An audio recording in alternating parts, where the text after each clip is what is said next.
Module 4. Welcome to Module 4. We're continuing our discussion of the topic of level design theory. In this module, we'll be talking about the building blocks of level design. These are the basic design components of levels. We'll talk about how they're used and why. In the last module, we discussed how level designers should approach integrating game mechanics in their levels.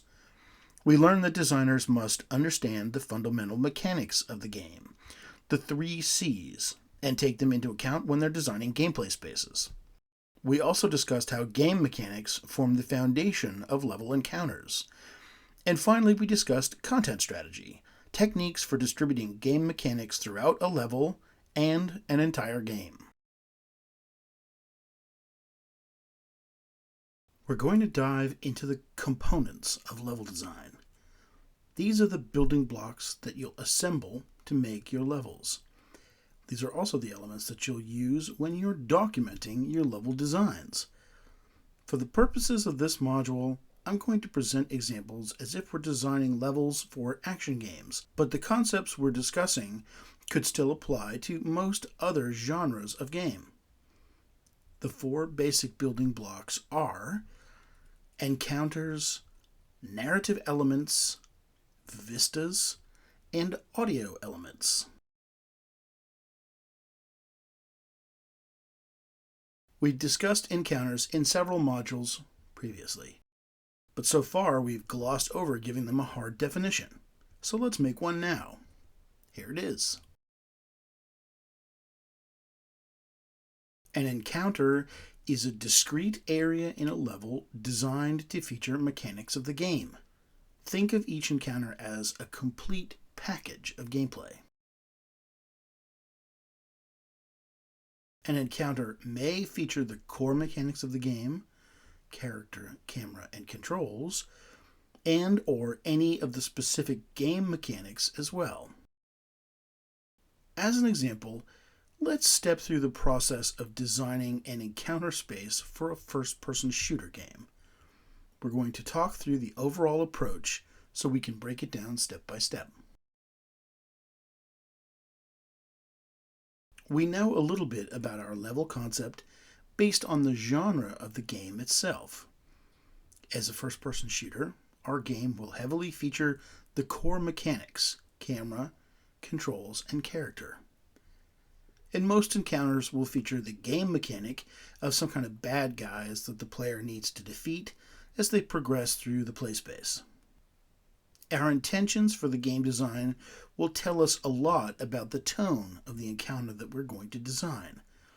For example, how do we want the player to feel during encounters? Should fighting make the player feel powerful and confident, or scared and desperate? Next, we'd need to know about our approach to level themes. Are we making a plausible space, or is it more abstract?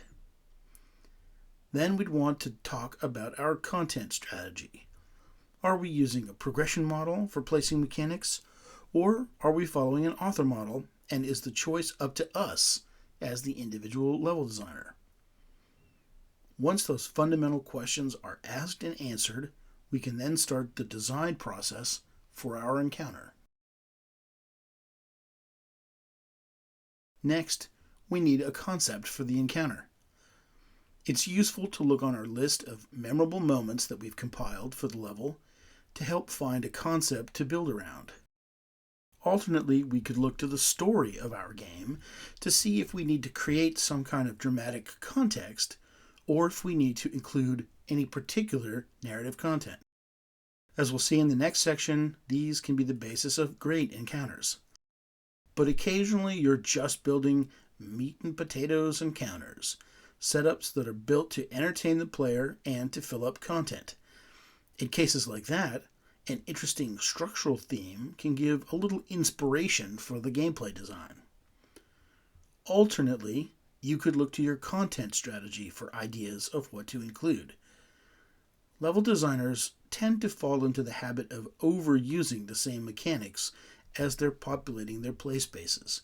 Often there are mechanics that are overlooked or underused that can make for interesting setups. I plead guilty to this crime myself. Finally, we address the mechanics in the game. Since we know we're building a first person shooter, the player will have to move through the space and control their own viewpoint. That means that the core mechanics of camera, controls, and character will be important in every encounter we build. Next, we take a look at the game mechanics. Based on the content strategy, we need to know just how challenging our encounter should be. If we're using an author approach, then the difficulty of this encounter is entirely up to us as the level designer. In first-person shooters, bad guys count as mechanics, but there might be other things to build into our encounter as well, like power-ups. If we're using a formula approach, then we probably have a list of assigned bad guys or other mechanics that we're supposed to pull from.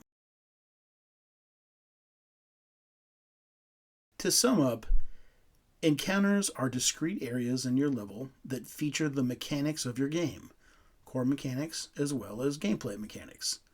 Intention, level theme, concept, and population strategy will inform your choices as you dive into encounter design.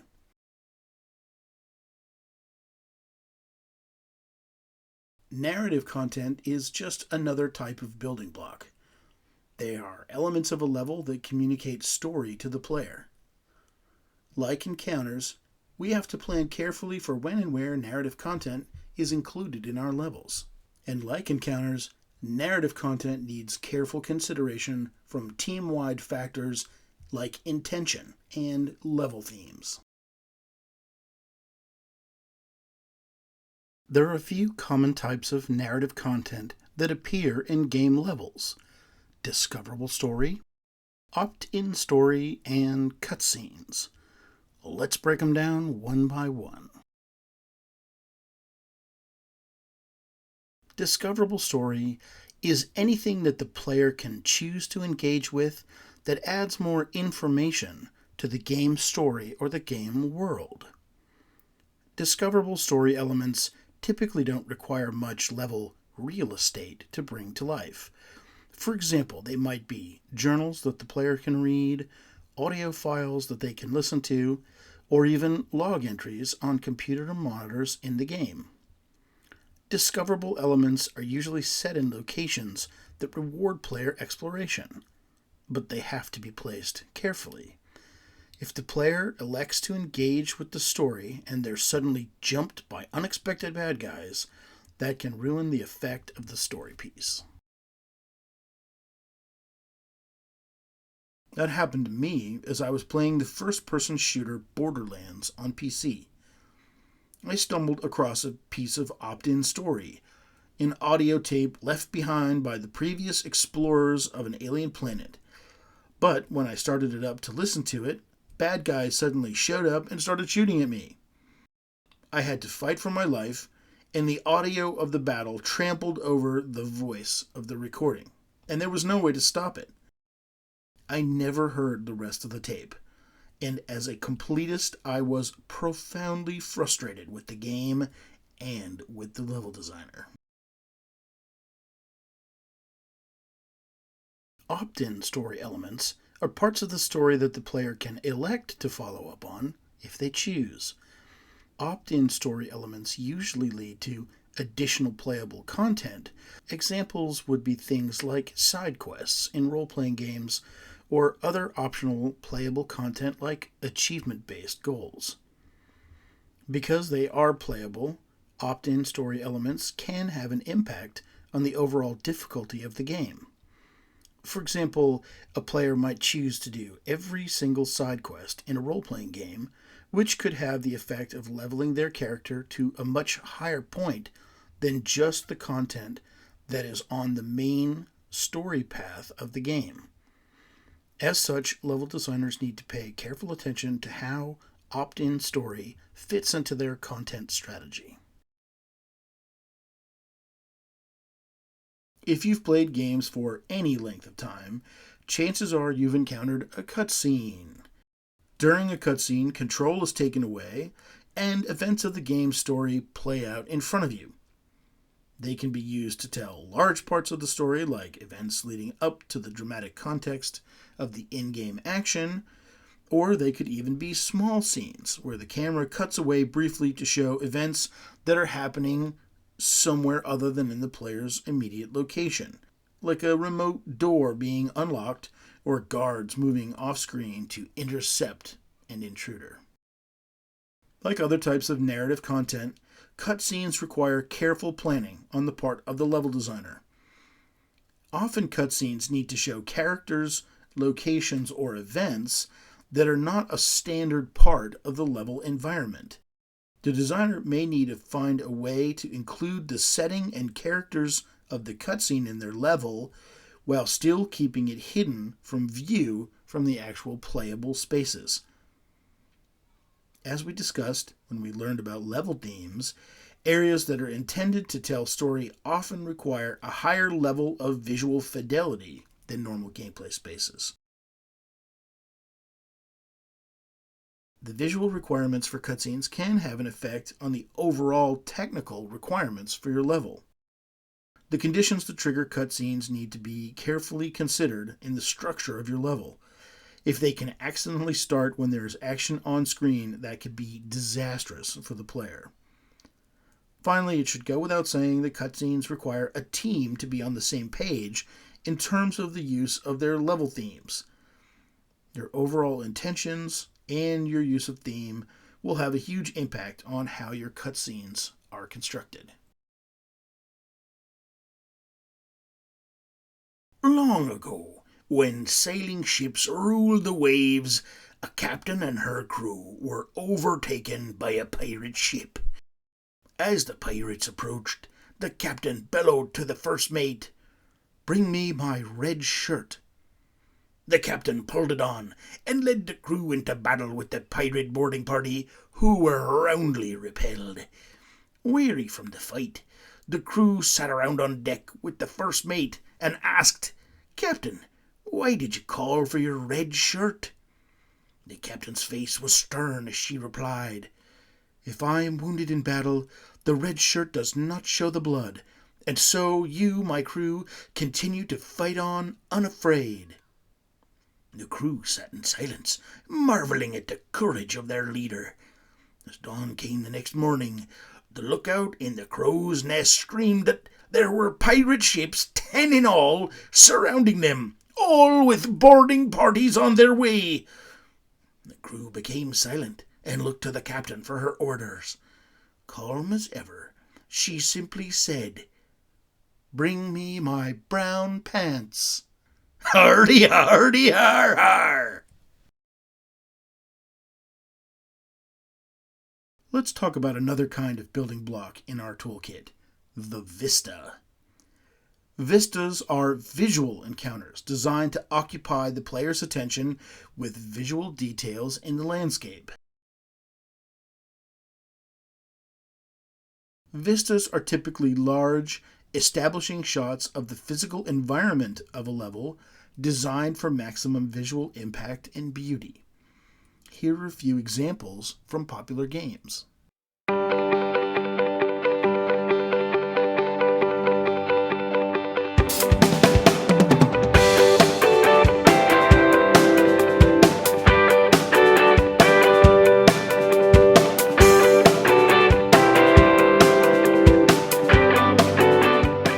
Vistas can also be used to provide important information to the player about the upcoming sections of the level or of the game.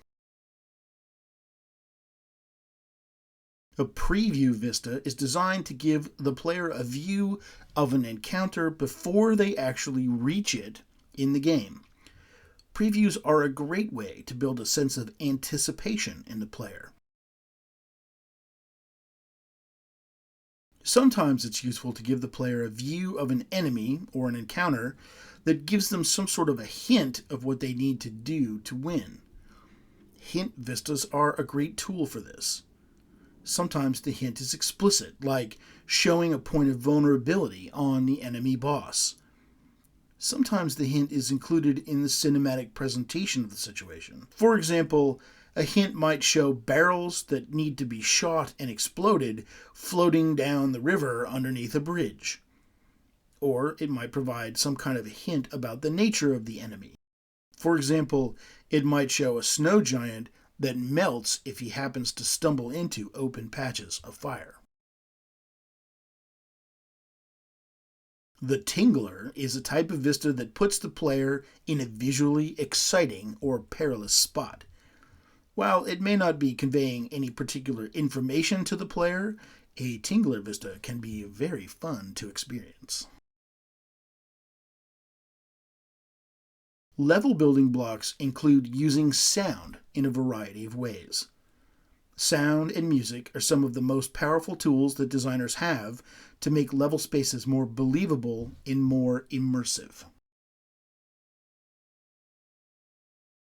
There are 4 types of sound that we want to talk about as level building blocks: ambient sound, music stings, background music, and a dynamic musical score. Ambient sounds are sound effects that are placed in a level to make the space sound more convincing. For example, in this picture, the visual of the docks shrouded in mist is very compelling. But it's surprising how much ambient sounds can bring the scene to life and make it even more immersive. To truly bring our dock scene to life, we'd want to add the sound of water lapping at the docks, the screeching of nearby gulls, and perhaps the sound of ship horns somewhere off in the fog.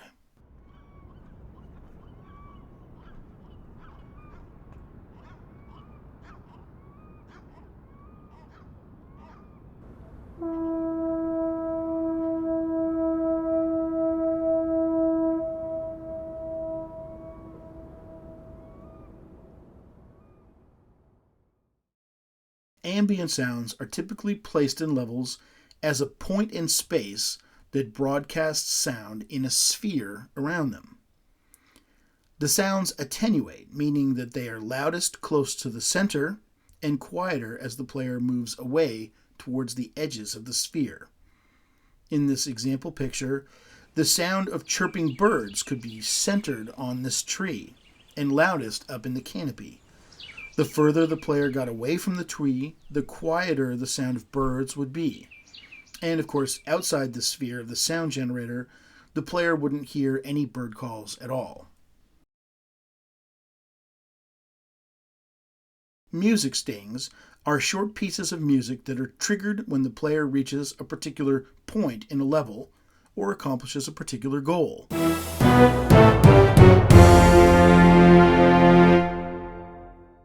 One-shot sounds work the same way, but they're usually sound effects that are tied to something specific that's happening in the level. For example, if a bridge in the level was meant to collapse in a spectacular way, a one-shot sound effect of that destruction would play when the player reached the appropriate point in the level.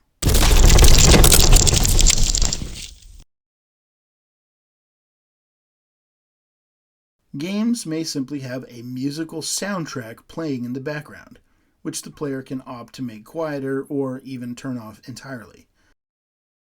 Level designers don't have to do much in the way of planning for background music tracks. Background tracks tend to be set up by the designer, but their volume, and if they're played at all, is typically controlled by the player. More advanced game projects have the ability to create a dynamic musical score that accompanies the action of the game. Instead of just one continuous track that plays in the background, a dynamic musical score is designed to complement the action of the level. If the pacing is slow, the music is set to be slow. When the pace of the action increases, so does the tempo of the music. Triggering the changes in the music usually falls to the individual level designers who set up the changes based on the action in the encounters. In this module, we learned about the building blocks that designers used to construct their levels.